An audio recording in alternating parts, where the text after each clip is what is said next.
Yo, listen, Platinum on the mic, and I'm coming for your ass. I'm listening to the Bob Culture Podcast, and I think it's the hottest show in the game, because them and everybody loves the Acclaim. Now, scissor me. Before we get started, I want to shout out our sponsors here on the BCP. As always, the BCP is brought to you by our favorite store, Funkenstein Wrestling Superstore, located online and at the Englishtown Flea Market in Englishtown, New Jersey, on Saturdays and Sundays from 8 a.m. to 3 p.m. in the Blue Building. Get your wrestling stuff, retro video games, G.I. Joes, Ninja Turtles, Ghostbusters. It's our favorite store. Thank you, Heather and Dan, for sponsoring the show. Guys, we also want to welcome in our new sponsors, Warriors of Wrestling. WOW brings the action to Breezy Point, New York on August 26th for our next event, Payback, featuring appearances by Darius Carter, TJ Marconi, Chris Steeler, Joe Ocasio, and more. Tickets are available now at warriorsofwrestling.com, and be sure to subscribe on YouTube. Please welcome in our new sponsor, Mania Club. Established in 2015, Mania Club is a WWE-recognized community for fans with an eclectic love for both the world of professional wrestling and raising money for Connor's Cure. During WrestleMania weekend, we host the official tailgate of WrestleMania while also celebrating the life of Connor McCulloch. They're the single largest donor within the V Foundation for Connor's Cure, with over $150,000 raised. Please donate and join the Facebook group over at Mania Club. Donate at jimmyv.org/Mania Club. The BCP is also sponsored by the No Gimmicks Podcast, the pro wrestling podcast that keeps it 100% real 100% of the time. The No Gimmicks Podcast is available wherever you get your podcast. Shout out Kelvin. Check out the No Gimmicks Podcast. We're also sponsored by our friends over at Global Wrestling Family. GWF is about inclusivity and celebrating a common love for pro wrestling amongst the fans and wrestlers. T-shirts, hats, and more merch is available now. Join the group on Facebook at Global Wrestling Family, and be sure to follow them on Instagram at Global Wrestling Family. Wrestling All Day, All Night is the best wrestling discussion group on Facebook. We provide more of a community feel here and have wrestling fans introduce other fans to something they may have not seen before, such as old school wrestling, indie wrestling, Japanese wrestling, and more. We also strive to be a source for information regarding upcoming wrestler meet and greets and signings. And remember, we're open 24/7, all day, all night. Be sure to follow on socials and join the group on Facebook at Wrestling All Day, All Night. Hello, I'd like to welcome you to paradise, where everyone is riding on a satellite, sending signals praying for miracles. We should have seen this coming. Hear me out, because I'm only gonna say this one more time. Hear me out, and open your eyes and take a look at all the signs. You think I'm crazy, but I'm not the only one. Call me crazy. I've been thinking maybe we are not alone. Call me crazy. I've been thinking lately it's been the same way all along.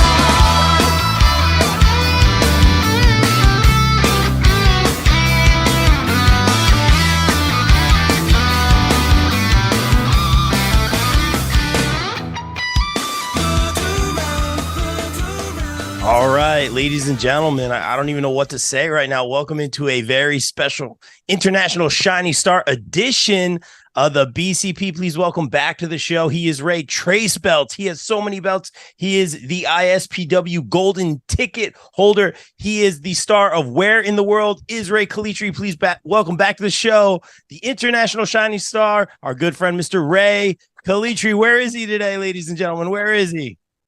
The reveal. Gosh. We are in front of the Roman Coliseum in Rome, Italy. That's where we are. Not a green screen, bro. That is Nope. Look. I'll show you. Look. Not a green screen. Look, you see that? Not a green screen. Oh my gosh, that's wild, man. As a combat sports athlete, as a professional wrestler, like we know the Coliseum is known for lots of things, but primarily my first thoughts is Gladiator and the Gladiators and the contest that took place there, man. You said you actually got to go inside. I mean, as someone in, that, the combat sports and the pro wrestling and all that, like going in there and standing in there, I don't know if you got to be in the center or anything like that. Like, what was that like for you? Okay, so before I get started with all of that, can I take 2 minutes out of this interview real quick so I Yeah. can shine the light on you? There's something that I've always said behind the scene, backstage. Something that if the public doesn't know, they should know. You are the unsung hero of the Indies because not only do you take your time out to interview guys such as myself and other talent and other women and all that other stuff in between. But you also take the time to do commentary. You also take the time to, hey man, if Rob is just hanging around, hey, can you record this match for me? You do an awesome job recording the matches for talent and for the promotions and everything else in between. And not only that, but also you are starting your very own BCP Plus, which I think is an absolutely awesome endeavor for you and your team and your crew. And to see you grow from where I met you 2 years ago, 3 years ago, to now, it is absolutely amazing. And for everyone who has helped out with your Kickstarter and everything, awesome. Thank you. Congratulations. It did super exceed your expectations, which is awesome. But I just want to take the few minutes real quick out of this to shine the light on you and let people know how truly awesome you are and how giving you are with your time, because not only did you do a show yesterday for Warriors, right? And I am 6 hours ahead of you right now. So you're probably running like on no sleep and like 5 cups of coffee. And it is 6 a.m. Back in the East Coast. And here you are. You're just, you're grinding it out. So I just want to shine the light on you for a few minutes. Thank you, man. I appreciate that, man. And I always say it's a two-way street, man. You guys have given me so much. And let's be real. I just carry Vicky's bags. That's my main job. But no, I thank you for putting over the site, man. I appreciate that. But Ray, and thank you to you, man, because I get to see the world and live vicariously through you like I always do, man. You've been in front of the pyramids. Now you're standing in front of that Coliseum, man, which as soon as you turn on the camera, I was like, wow, man, like I don't even know what to say, man. It's breathtaking. It's a beautiful day. The shining stars there. I mean, what is that Coliseum, being outside there and going inside been like for you? Dude, so like one of the things about me, especially when I'm traveling, especially to like monumental sites like this, I like to sort of like put my mind to where it would be 2,000 years ago, like what it would be like. Obviously, I'm not going to know, but what it would be like to like walk the streets being a Roman emperor or Roman guard or like a gladiator or something like that. And when you just walk in, because, I have performed in Mexico in the Tijuana arena in front of 7,000 people. And that roar was crazy. And I can't even imagine like when I was walking through the inside of this I don't even know the word for this thing is beyond amazing. But as I was walking inside, I'm like, can you imagine just like 80,000 people just roaring at you? Because that's the capacity of this place. And then you try to put yourself in that mindset. Well, me anyway, I try to put myself in that mindset of the gladiators who would literally be there. You're about to go face someone else and it's either your life or theirs. Yeah. And then you throw in the fact of like, they throw animals at you and different weapons and like all this crazy madness and all this, like, I don't know. It was just, it was an insane energy to walk in and just feel. That's so cool, man. And so cool. I gotta ask you this because you're sending me some pictures and stuff like that, man. First and foremost, why Italy, man? And I think the Coliseum may be one of like the new 7 wonders of the world. So I knew that was kind of like something you've been doing as well, man. But why Italy? So Italy, I'm trying to find Vicious Vicky. I don't know where she is. I've been searching all over Italy. I can't find her. I don't know where she is. You know what I mean? No, but seriously. Nice. I had this bucket list that I made about 3 years ago where I wanted to start with the new 7 wonders of the world, but also the last remaining 7 wonders of the world, which was the Pyramids of Giza, which I did 2 years ago. And then I started attacking the new list, which I did the Pyramids of Chichen Itza, which is in Mexico. I did the Machu Picchu, which is in Peru.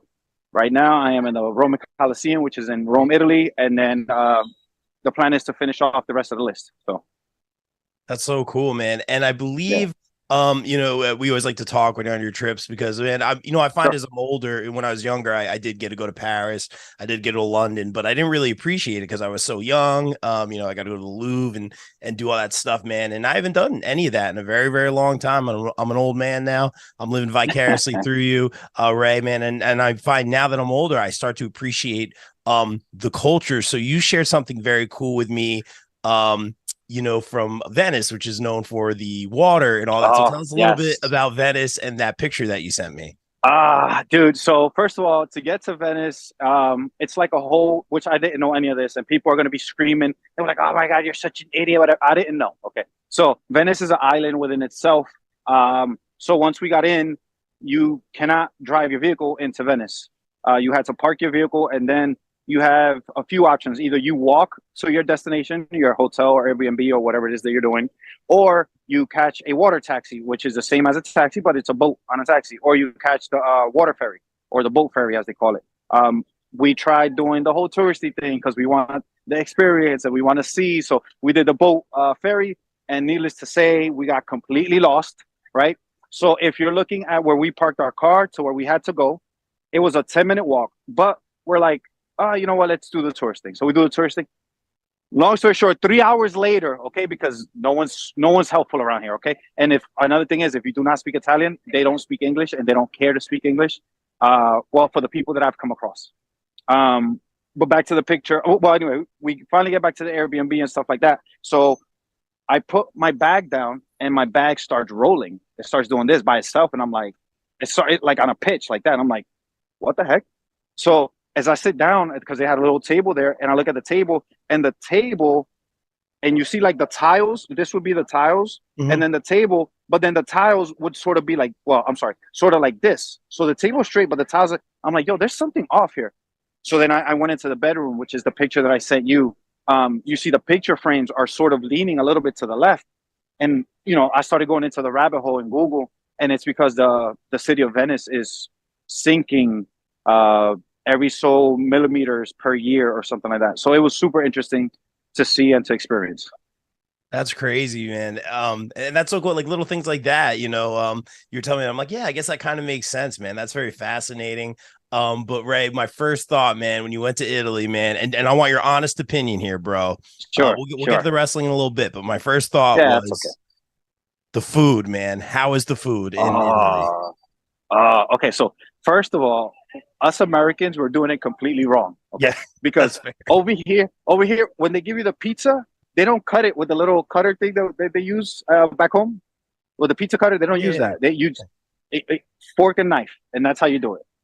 Over here, I ordered a carbonara with the pasta and everything, and I told the lady, I was like, "Hey, can I throw a little chicken in there?" She looked at me like I was crazy. She looked like she was about to spit, bro. She looked like she was about to spit on me, bro. She goes, "No." So I'm like, "What do you mean?" So we've been doing everything completely wrong from what I'm getting over here with the food, but the food here is absolutely amazing, amazing, amazing. So good. Dude, that was like my first thought. I'm like, I wonder, if the food's got to be like legit, man. I love American Italian food, but the food over there's got to be legit, man. That's so cool to hear. And I love me some good pasta carbonara, so I would have put some chicken in there. I'm just saying. Quick question, real quick. Where, if I were to ask you, where do you think wine originated from? What's going to be your first answer? I'd say France or Italy. Same thing that I thought. Believe it or not, it's originated from West Asia. Really? Did not know that. Yes, sir. See, I like learning all this stuff, man. That's very there you interesting. go. Yeah, the more you know, right? Yeah, keep the facts coming, man. That's awesome. I got one more. I got one more for you. Please. Venice is actually built. The base of Venice, of the island, I should say, is built on wooden planks. That's why it doesn't sink. And it doesn't sink because the water that's surrounding that island, the oxygen is depleted, which means that's why the wood that's there doesn't rot. Interesting. Yeah, that would make sense. That is very interesting, man. That's crazy. The more you know, look at this guy, man. Very, very cultured, Ray. Ray, obviously very accomplished, very traveled, very cultured, but also very decorated, as we always talk about here on the BCP, man. I'm going to talk about this golden ticket. Let's talk about this. All right, man. Yeah. First of all, congratulations. The last time we spoke to you was mere hours before you won that battle royal to become the ISPW golden ticket holder. And something about Ray, he comes out, he had a golden ticket. We're not just bringing out a ticket here. We got the briefcase. We're stepping it up, man. This is Calitri style. I'm not going to lie. I expected that from you, man. I've come to know you well enough, and congratulations on that. Let's talk about this, and we'll talk about the ISPW Tri-State Championship, but I want to talk about this, man. You had some interactions with Bull James, who was dealing with Recon at the time. Recon was the ISPW heavyweight champion, someone who I felt you've worked with enough and you've known well enough to feel fairly confident challenging him or cashing in whenever you could. Recon no longer in the picture. Richard Holiday, man, he is the new ISPW heavyweight champion. He's impressed me, man. He's impressed me for a long time. He looks good in the ring, man. I know you're going to pick your spots. I know you have other things to worry about. We'll talk about that, man. Just give me your thoughts on the current ISPW heavyweight champion, Richard Holiday. He's impressive, man. So Richard Holiday, I don't know much about him, but he is, let's face it, let's be honest, he is the Cinderella story of professional wrestling right now, right? With everything that he had to overcome, he comes back. He was away from the sport 352 days or something like that. He comes back and gets put automatically into a title picture, rather he had to go through a tournament or not, and he is ISPW's new heavyweight champion. With that being said, I don't know much about you, Richard. I don't care to know much about you, Richard. The only thing that I know is that you, my friend, are holding something that I need, Richard. I don't want. Understand the difference between need and want. I need the ISPW heavyweight championship around my waist. That's what I need. That's all I know. I don't know nothing about Richard. I don't know nothing. Wow. And you know what, man? I kind of respect it, man, because you're like, hey, you know what? Like, he's newer here in ISPW. I mean, we've seen him in the past, you know, but now he's got this big climb, this big story. We're also happy he's healthy. That's the most important thing, of course, man. Absolutely. But to you, man, you know, when it comes down to business, you know, you have this ticket. It's another competitor, and I have a feeling you have a plan, like always. That being said, Ray, and I have my sources, man. I've heard Richard's been backstage at some places, may have some opportunities coming up. So we'll see what the future of that ISPW heavyweight holds. And everyone, of course, be sure to be in Wildwood, New Jersey, August 26th, because my man Rey Calitri will be defending the ISPW Tri-State Championship against our good friend GKM in a steel cage match. Correct me if I'm wrong, Ray. We're going to be at the beach. You know, me and the Vicious One, we're going to be down there for a couple days. We're going to make a little trip out of it. It's going to be a good time. Nice. Wildwood, New Jersey. You know, it's not Italy, but, you know, we do what we can. And, you know, Ray, cage match, man. What's the mindset? Obviously, the backstage interviewer and me, but what's the mindset going into a cage match for your coveted ISPW Tri-State Championship? So this is going to be my first ever cage match of my career. I've seen a bunch of them on pay-per-views and for other companies and everything else. I know a bunch of my friends. I know a bunch of my friends who have been in a bunch of them, but for me personally, this is going to be my first one. So to me, there's only one mindset that I'm coming in with this, right? Which is 2 men enter, 1 man leaves. Now I have to do whatever it is that I have to do to make sure that I am that 1 man that leaves the cage, right? But as I'm taking this and as I'm thinking about this, and I'm thinking of a game plan of how to execute, you know, from my previous battles that I've had with GKM or previous matches that I've had with anyone throughout my career, it all gets thrown out the window because now you're confined in a steel cage where, like, pretty much anything goes. So, you know, anything that you've had, like, rather it's a move set, rather it's a certain comeback that you do, or a certain rallying up with the crowd, or whatever it is, it's all that stuff gets thrown out the window. And now it becomes a matter of survival, a matter of, can I outlast my opponent and knock him out, or do whatever it is that I got to do to make sure that I'm able to walk out of that steel cage, be the 1 man that walks out while you leave the other man laying. So that's the mindset that I have going on right now. I love it, Ray. And I think that's going to be a possible show-stealing match. Again, Ray saying that's going to be his first steel cage match. And Ray, I'll ask you this one. You mentioned some of your friends earlier. You know, obviously, when you guys are in the ring, you know, your opponents. That being said, I want to talk about your good friend, member of the Good Poppies, and now a mainstay here at ISPW, Joey Ace. You know, you guys, you know, Joey came in. I thought, hey, you know what? Ray might have some tricks up his sleeves. No offense. Joey might be in his corner. But you guys, you know, you've been squaring off, and it's for the gold. I mean, tell us about that relationship with Joey outside the ring and then when you're inside the ring. So outside the ring, absolutely love that guy. We spend hours on the phone talking about different ideas. How can we elevate each other's careers to the next level, as we both are trying to get to the national level, where he has had a little bit more success than me, as far as like reaching out and doing some national spots. As far as me, I reach out and I get international spots. So we try to like, hey, what do you do to get here? What do you do to get there? Like, who do you talk to? This, that, whatever. So we sort of like help each other out. But that dude is like one of my brothers, man. There's not many people that I could say that about in this business. As you know, it's a cliche that everyone says, but that's like one of the few guys that if I call right now, he'll pick up. And again, it's 6 o'clock in the morning or whatever it is back home.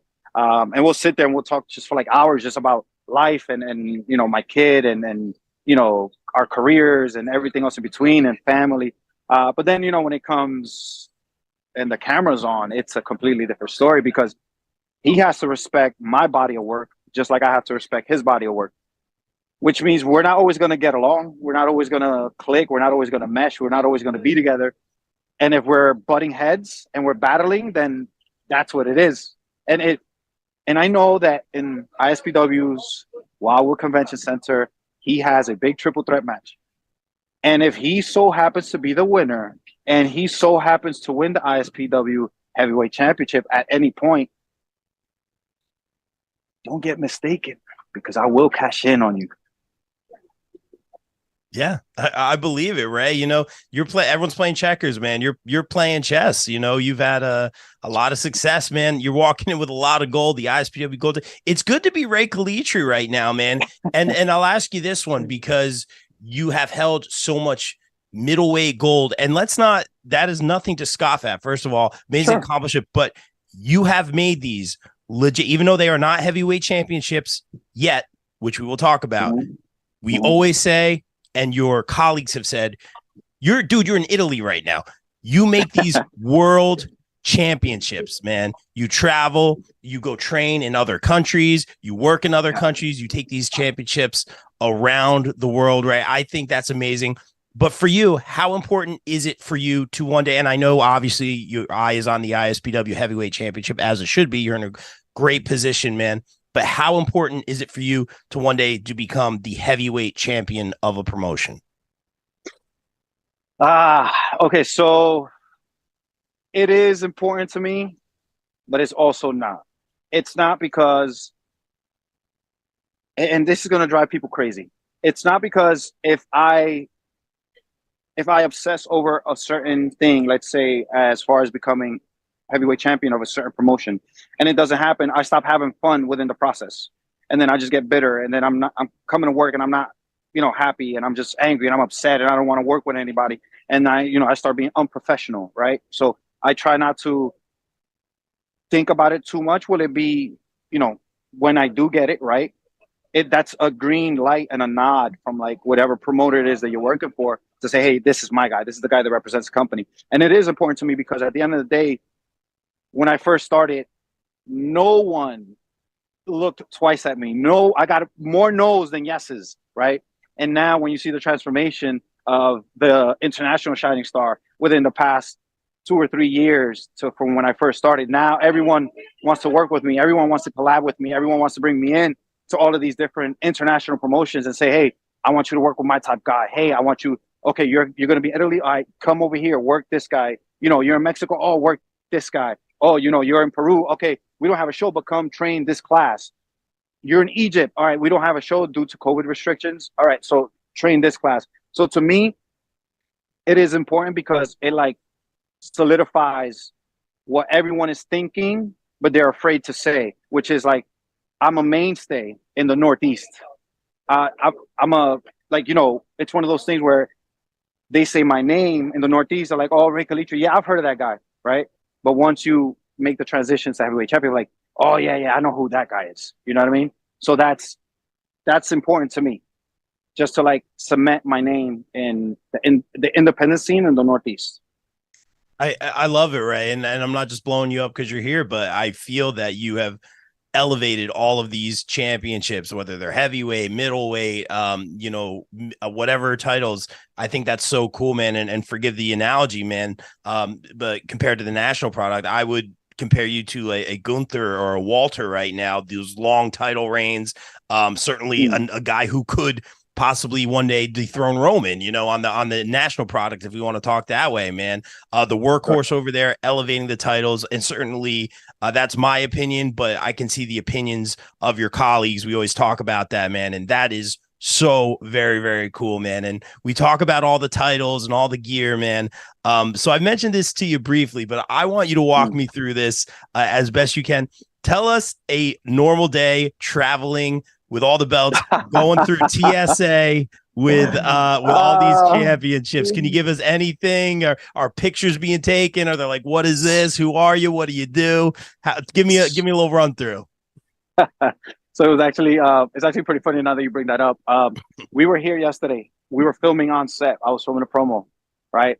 Minding my business as always, right? And I go to take a promo picture with 3 titles that I currently hold and the ISPW golden ticket. I couldn't bring my 4th title because I couldn't fit into a suitcase. That's a long story. Champion problems. Yep.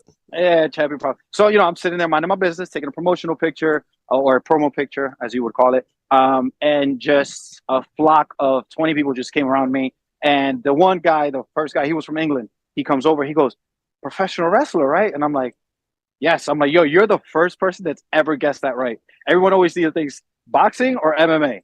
And it was pretty cool. I got to talk with him for a little bit, so we got to take a picture. He got to airdrop it to me. And then my daughter's here with me. Her name is CJ, and she's sitting in the behind the scenes, and she goes, "Oh my God, are you serious?" And then Soraya turns to her. She goes, "Listen, this is all the time. Like, you don't even understand. You only this is your first time here. This happens all the time." And CJ's like, and she just started like playing on her phone. 20 minutes later, we finally finished everything that we had to do. So I always get that all the time. So that's so cool, man. Championship problems, right? Championship problems. That's it. And you know what? And as a good journalist, I will apologize. I said Ray Trace belts at the beginning. That is incorrect. He's got Quattro, man. It's hard to keep up, Ray. It's hard to keep up. I do my best, man. Ray, we talked about this briefly at the con, but I do want to talk about this, man. I always say I have my sources, and I know a lot of promotions are very high on you. From the gate, you come in, you make a good impression, and I think that's why you get the opportunities to work some of the names. I think that's why you get the opportunities to have the major titles and the major opportunities and the major storylines. And you know how I feel about you. I feel that's very, very well deserved, and it's because of not just the in-ring stuff, it's the intangibles, it's the outside the ring stuff. We did the red carpet at the 80s con. I saw you going to Tommy's store, appearing for whether he was doing like the trivia nights or special appearances or signings. You got to talk to some of the legends at 80s con the night before. I mean, just tell us again about that philosophy, man. I just think it's the little things. And I think up and coming wrestlers need to listen to this, man, about going the extra mile and representing a company and doing the little things, even if you aren't necessarily booked and things like that, showing up at events. Just talk about that mindset and philosophy, because I think it's very important. Okay, so everything starts with you, right? You cannot declare yourself a professional in anything if you do not train. I hate to bring names into this and stuff like that, but LeBron James, 19 years in the league, that man still trains. Patrick Mahomes, biggest quarterback in the NFL, that man still trains. The list goes on. Aaron Judge himself, to bring it back to a little local team, well, not a little local team, but bring it back to a local team. Aaron Judge, that guy still trains. So everyone has a big misconception of, I went to a wrestling school and I finished their program and it took me 8 months or whatever, and now I am a professional wrestler. So now I'm just not going to train, right? So, and that's a little pet peeve of mine, is like, how do you call yourself a professional if you're not continuously training, continuously working on your craft, continuously learning from other people where you could grow and be better and get better, and in return you could possibly teach other people as well, right? But to go back to your question a little bit, it all starts with you. It all starts with the training. And then the next part of it is everyone wants to be champion. Everyone wants to hold the title. Everyone wants to make history. Everyone wants to be in the record books. Sure, great, no problem. You have to work hard to get there, right? Now, once you're there, right? Once you're at the top of the mountain and everyone's looking at you and everyone wants to take the pictures with you and everybody wants to do the interviews with you, right? Now, what are you going to do to stay on top? How do you stay on top? Again, look at anyone who's ever successful. What do? Follow their blueprint, which is, right? Do the red carpets, do the interviews, say hello to the fans. Whether you're a good guy, bad guy, doesn't matter. Say hello to the fans. Because without the fans, guess what? You wouldn't be where you are today. I don't care who you are. Go up, do your best that you can to go above and beyond to help the people that are just starting, right? Like the newer class that are training or whatever the case may be. Be open to criticism from people. Hey, what do you think of this? Okay. Hey, I want this idea, but I don't know how to sort of put it together. Network with people. So it's a whole lot more than just being champion. To me, is like, okay, now you have the title. Now what? Because everyone knows that chasing the title is the fun part, because you get to create and you get to be, you get to actually like implement all these little things that you've been thinking about. Okay, so now what about being after, like what are you gonna be after being champion? You know what I mean? Like, yes. How do you stay relevant? How do you stay relevant? How do you stay on top of people's good graces so that people don't look at you and be like, oh, he won a title, now he doesn't care about, the promotion, or he's selfish. He doesn't care about nobody in the locker room to get better. He doesn't care, like, what is he doing to help build the promotion? Like that's very, very important. And not a lot of people are going to do it. And I'm sorry to say, not a lot of people are going to do it. Yeah. And you've been around the scene long enough. I get right. Yeah. I'm trying not to get into it too much, but I know exactly what you mean. And it's a work ethic, things don't just come to you. And that's why I appreciate you so much. You go the extra mile, Ray, and that's great, man. Ray, I got two more for you. I'm not wrapping you up. Don't worry, man. I know you're in Italy. So go have some fun, man. I know you got the schedule. I know how it works, make sure you and Soraya, got to get to chill a little bit. Got places to be. He's got reservations. I want to talk real quick about facing Tommy Dreamer, because not only did you have the opportunity to face Tommy, who I'll go on record as saying is one of the nicest people and most helpful people in all of professional wrestling. He's amazing. Yes, I know you guys have your beef and you guys fought and all that, but I just want to go on record saying that. But that being said, you got to work with Tommy multiple times. In fact, you beat Tommy Dreamer. Yeah, I've heard you talk about it a little bit. Oh, here we go. But that being said, man, just tell us about not only working with Tommy, but also, I talked to you and you do your homework, man. You pulled out that VHS, Tommy Dreamer, and did your homework, man. I think, again, it's the little things, man. It's the intangibles. Just talk to us about that a little bit. I thought that was pretty cool. Okay, so when I got the word that I was facing him, I said, no freaking way. All that stuff, excited, happy, to finally get these opportunities that I've been working so hard towards, right?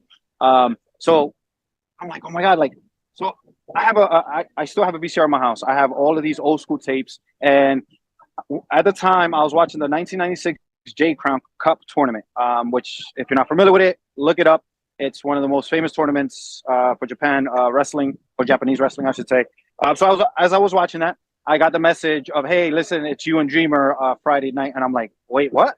So I went into my crate, whatever night, and I dug up the tape, and, I pop it in, and I'm seeing all his old school ECW original stuff with the whole Raven thing. And then dude, it was insane to see, because the day of the show, I approached Tommy. I'm like, hey, how you doing, Mr. Dreamer? Nice to meet you. We just start talking, and all of this nostalgic feeling starts coming back to me. I'm like, yo, dude, I remember I didn't tell him this and stuff, because, obviously I'm in work mode at this point, exactly. right? I get it. Yeah. Yeah. I'm in work, and I'm like, dude, I remember I was 13, 14 years old. I used to watch you on TV, and with the blood and the beer, and then caning everybody. And you used to grab Beulah McGillicuddy, and that was her name, right? Beulah McGillicuddy? That was her name? That's before I was a little late to the game, so I don't know all that. I'm probably getting the second name wrong, and someone's probably gonna be screaming at this. I remember Beulah. He grabs her, power drives her. Oh my God! And I'm like, oh my God, I remember all of this stuff, and here I am about to have a match with this freaking guy who's been in WrestleManias, and he's been in all these big moments, and he's wrestled all these big people, and here I am, Shining Star Rey Calitri, about to wrestle Tommy Dreamer. It was super cool. It was super, super cool. Super cool. It was a great match. And Ray, last one from me, man. Thank you for calling in from Italy, for crying out loud, man. That's amazing. In front of the Coliseum, ladies and gentlemen. So amazing, dude. I always ask you, man, what's next and where's next for Rey Calitri? So for right now, I'll give you only Thailand. If you want to. Okay. Thailand. I'll be in Thailand in November, so I'll give you that. That's amazing. And that's all I'm going to say about that. All right. That's all good. That's pretty cool, man. I'm sure I'll have a ton of Thailand questions for you. We'll check in with you there, Ray. Real quick, plug the socials, Sure. Plug the merch, anything you got coming up, man, and go enjoy Italy. Don't waste your time with me. As always, PAP1 Fresh, Instagram, Facebook, Rey Calitri, Twitter, Calitri Ray, YouTube, Rey Calitri, the merch. Whenever you see me at a show, come up to me. I have a bunch of stuff, t-shirts, hats, 8x10s, whatever you want. I got you. Don't worry about it. And that's it, right? That's a wrap. Is that it? Because I'm sweating out here. It's 90 degrees. I know. My phone turned off earlier because it was super hot, so it cut off our interview midway through. I'm dying over here like it's 90 degrees. I'm a little appreciative because I'm under the shade right now, but I'm still dying. I'm sweating. I'm trying to get out of here. I'm trying to enjoy Italy. What are we doing? Is this a wrap? It's a wrap, Ray. Thanks for the time, man. And guys, like we always say here on the BCP, everyone stay safe, stay positive,